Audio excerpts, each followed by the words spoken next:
వి gold trusted gold buyers తాకట్టులో ఉన్న బంగారాన్ని విడిపించి ఈ రోజు ఉన్న మార్కెట్ ధరకే కొనబడును.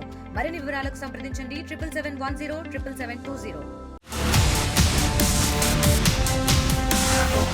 తెలంగాణ ఎమ్మెల్సీ ఎన్నికల్లో బీజేపీ అనూహ్యమైన ఫలితాలు సాధించింది. టీచర్, గ్రాడ్యుయేట్ ఎమ్మెల్సీ ఎన్నికల్లో కమలం పార్టీ సత్తా చాటింది. కరీంనగర్, ఆదిలాబాద్, నిజామాబాద్, మెదక్ జిల్లాల నుంచి టీచర్స్ కోటాలో పోటీ చేసిన మల్కా కొమురయ్య భారీ విజయం సాధించారు.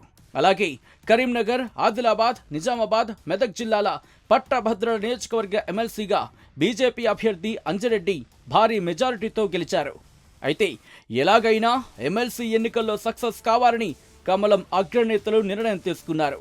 అందుకే కేంద్ర మంత్రి బండి సంజయ్కు కీలక బాధ్యతలు అప్పగించింది అధిష్టానం.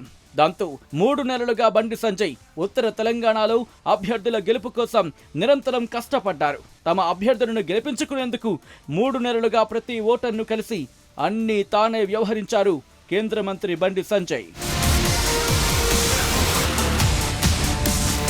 అటు గ్రాడ్యుయేట్ ఎన్నికల్లో అధికార కాంగ్రెస్ నుంచి బరిలోకి దిగారు ఆల్ఫోర్స్ నరేందర్ రెడ్డి.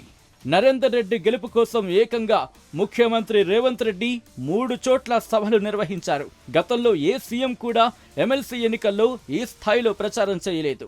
అయినప్పటికీ గ్రాడ్యుయేట్లు కాంగ్రెస్ పార్టీకి దిమ్మ తిరిగే షాక్ ఇచ్చారు. తెలంగాణలో బీసీ వాదం బలంగా ఉన్నప్పటికీ గ్రాడ్యుయేట్లు మాత్రం బీజేపీ వైపే మొగ్గు చూపారు. ఉమ్మడి కరీంనగర్, ఆదిలాబాద్, నిజామాబాద్, మెదక్ జిల్లాల పట్టభద్రుల నియోజకవర్గ ఎమ్మెల్సీగా బీజేపీ అభ్యర్థి అంజిరెడ్డిని భారీ మెజారిటీతో గెలిపించారు.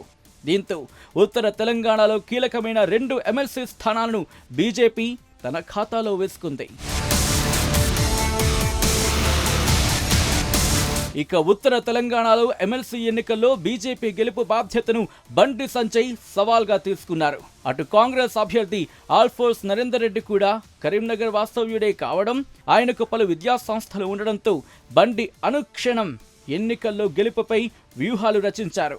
కేంద్ర హోంశాఖ సహాయ మంత్రి హోదాలో దేశమంతటా తిరగాల్సి ఉన్న కరీంనగర్లోని ఆయన చాలా రోజులు మకాం వేశారు. ఉమ్మడి జిల్లాలో మొత్తం 3,50,000 ఓట్లు ఉండగా వారిలో 1,08,000 ఓట్లు కేవలం కరీంనగర్లోనే ఉన్నాయి. దాంతో ప్రతి ఓటర్ను కలిసే ప్రయత్నం చేశారు ఆయన. అంతేకాదు అప్పట్లో జీవో నంబర్ 317పై తాను పోరాడిన విషయాన్ని ప్రజలకు గుర్తు చేశారు. గతంలో బీజేపీ చీఫ్గా ఉన్నప్పుడు తనకు జరిగిన అవమానాన్ని తాజా ఎమ్మెల్సీ ఎన్నికల్లో బదులు తీర్చుకునేలా ప్రణాళికలతో దూసుకువెళ్లారు.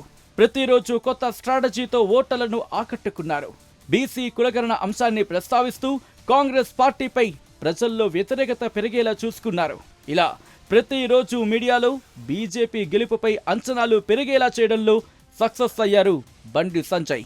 ఆయన స్ట్రాటజీ కారణంగానే 2 సీట్లలో బీజేపీ గెలుపు నల్లేరు మీద నడకలా మారిందని బీజేపీ శ్రేణులే అంటున్నాయి.